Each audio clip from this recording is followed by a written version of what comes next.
Hello everyone, I'm Jennifer Brown, Family Consumer Science Agent with the North Carolina Cooperative Extension Service.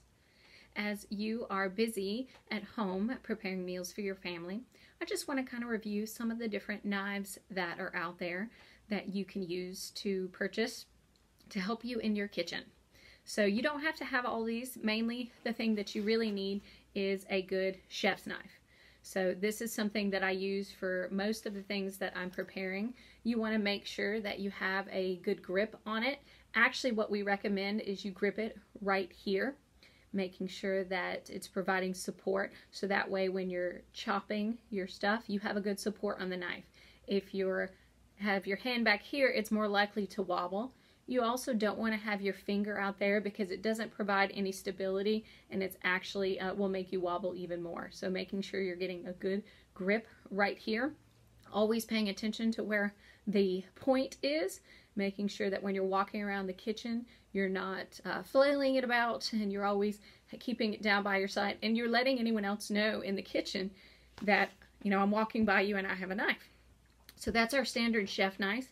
We also have a Santoku knife, so you can see kind of the difference right here. This again is good for, it's kind of a Japanese version of a chef's knife, and it's really good. It's perfectly balanced. It's a little bit shorter, and it's better sometimes, has a little bit less of that rocking motion. Next, having a boning knife is good if you are preparing different meats, because you have to remove the bone from some of those meats, and this will help get that thin slice, as well as with your fish, because it's very thin and you can just slice right there through the fish, and you're not going to cut away any of the meat. So you don't want a big chef's knife trying to hack up your meat, or you're going to lose probably a lot of meat. You want to get close to that bone as you're cutting the meat away from the bone. A good paring knife is also good for the kitchen, especially if you have kids helping you. I've talked about what your kids can do in the kitchen, and a paring knife is very simple. It's very small, so hopefully you know, they have a less of a chance of hurting themselves.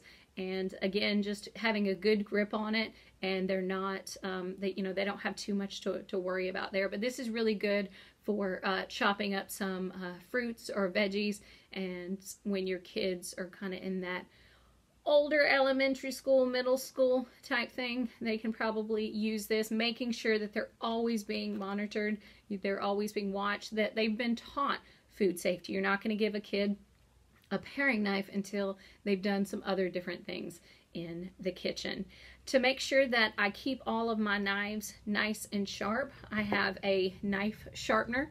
So again, just simply there to help sharpen my knives. I also could have a sharpening rod that I'm doing, just again to make sure, because a lot of times if you're having difficulties cutting up that meat, it could be that your knife is not sharp enough, that you have a dull knife, and it's going to take you even a long time just to cut up something as simple as a tomato. So keeping your knives sharp is going to help prolong their life and help keep you not struggling as much when you're trying to cut up some of the things. So this has been Jennifer Brown, Family Consumer Science Agent with the North Carolina Cooperative Extension Service, just going over a couple of the different knives that I have in my kitchen. Thanks for tuning in.